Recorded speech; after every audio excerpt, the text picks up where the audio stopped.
दुनिया में ऐसा कौन सा काम है जो नहीं हो सकता। हम पहले भी कथा में कहे हैं, आज फिर कहते हैं, बस अपना कर्म करते चलो और भूलते चलो। ये दुनिया में जितनी प्रकृति दिख रही है आपको, ये दुनिया में जितने बड़े बड़े वृक्ष आपको नजर आ रहे हैं, इस संसार में, इस पृथ्वी पर जितने बड़े बड़े पेड़ वृक्ष आपको नजर आ रहे हैं, ये वृक्ष लगाने वाला कोई दूसरा नहीं होता। एक गिलहरी किसी फल के बीज को लेकर जाती है, रखती है, अभी थोड़ी देर से खाऊंगी, फल वहीं पर रखा की रखा रह जाता है, बीज वहीं रखा की रखा रह जाता है और गिलहरी भूल जाती है।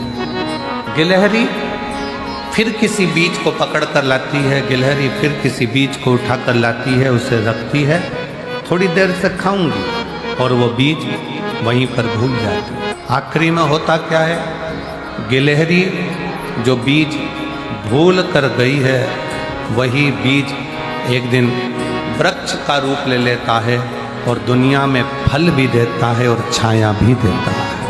एक गिलहरी बीज को रखकर भूल गई, पेड़ बन गया, वृक्ष बन गया, छाया भी हो गई, फल भी मिल गया। गिलहरी बीज रखकर भूल जाती है और वो पेड़ बन जाता है, वृक्ष बन जाता है, छाया भी मिलती है, फल भी मिलता है।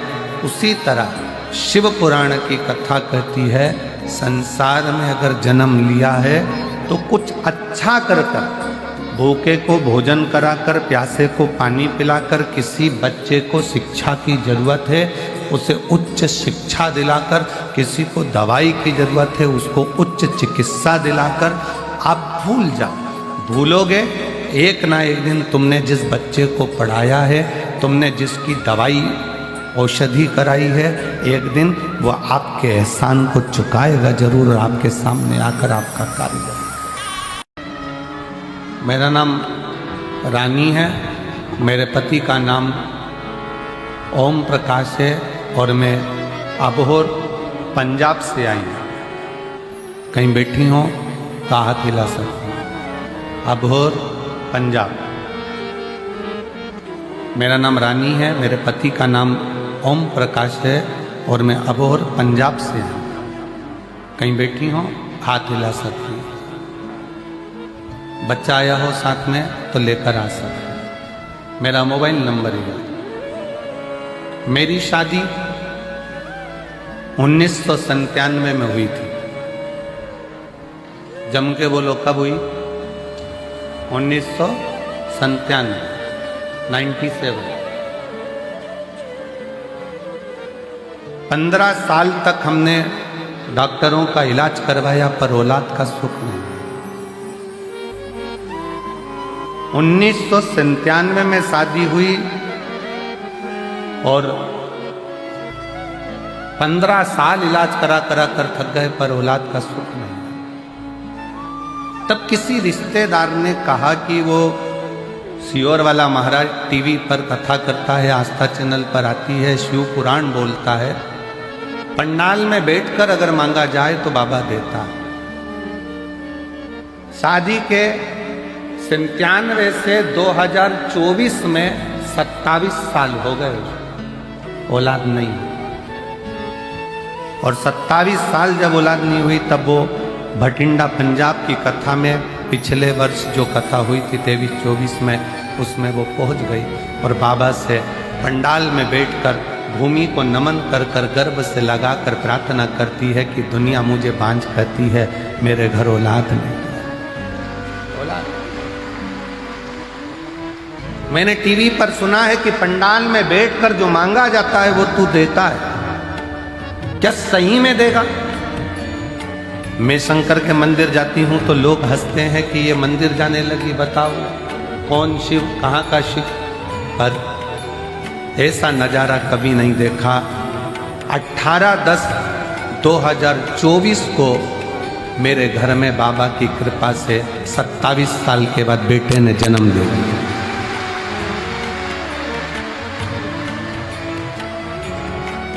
27 साल के बाद मेरे घर में बेटे ने जन्म लिया। एक हमने अपने रिश्तेदार की बेटी को भी गोद में ले लिया, जिससे हमारे घर में कोई वंश तो हो। पर मेरे गर्भ से बच्चा हो, ये डॉक्टर तक बोल दिए थे कि संतान नहीं हो सकते। 27 साल नहीं, साल बाद बच्चा हुआ है। एक बार जोरदार ताली बजाएं। 27 वर्ष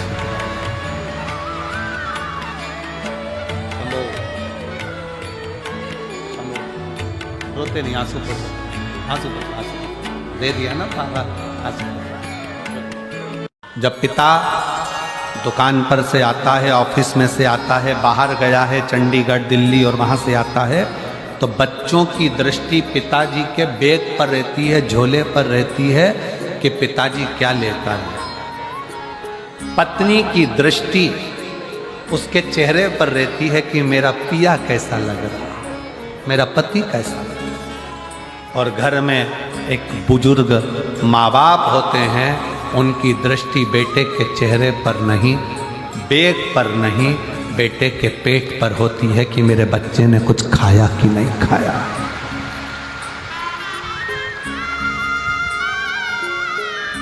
बुजुर्ग माँ बाप की दृष्टि अपने बच्चे के पेट पर होती है। बेटा सुबह से गया था, कुछ खाया कि नहीं खाया तूने, कुछ खा लिया कर, दिन भर काम पर लगा रहता है, कुछ खाया कि नहीं खाया, कुछ लिया कि नहीं लिया, बेटा कुछ खाओ, ले कुछ पाओ। हम कहेंगे, आज भी हमारी माँ का फोन आता है ना, हमारी मम्मी का फोन आता है, इतना जजमान लोग सारी व्यवस्था करते हैं, सब कुछ अच्छा रखते हैं, ऐसा नहीं कि कोई कमी रहती है, पर फिर भी यजमान के यहाँ रहने के बाद भी हमारी माता जी का जब मम्मी का फोन आता है तो हमेशा एक ही बात कहती है, बेटा कुछ खाया कि नहीं खाया, कुछ पाया कि नहीं पाया, भूखा तो नहीं। ये बुजुर्ग बच्चे की दृष्टि हाथ पर रहेगी, पापा थैले में क्या लेकर आए, पापा क्या लेकर आए, पापा क्या लेकर आए, टॉफी लाए, गुड़िया लाए, ये लाए, वो लाए, सामान लाए। पत्नी की दृष्टि तुम्हारे चेहरे पर रहेगी कि मेरा पिया कैसा लग रहा है, मेरा पति कैसा लग रहा है। और घर का बुजुर्ग बूढ़ा माँ बाप अपने बेटे का पेट देखता है, बेटा बहुत दुबला हो रहा है रे बाबू, कुछ खाया क्यों नहीं खाया, कुछ पाया क्यों नहीं, तूने कुछ खाया। देवताओं की दृष्टि अमृत पर थी, अभी तक निकला क्यों नहीं है। वासुकी नाग का शरीर पूरा छिला जा रहा था, रक्त निकल रहा था, शरीर शिथिल हो गया था। नारद जी पूछ रहे हैं, वासुकी बहुत कष्ट हो रहा होगा। वासुकी कहता है, कष्ट जब होता जब मैं शंकर के चरण को नहीं देखता, मैं तो शिव की चरणारविंद में मेरी दृष्टि को लगा कर बैठा।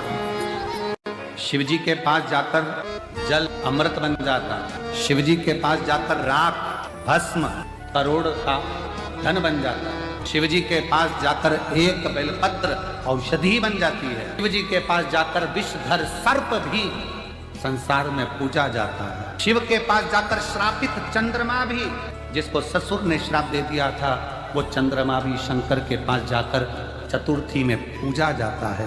शिव के नजदीक अगर सांप पहुंचा, राख पहुंची, तो वो भी पूज्य हो जाती है।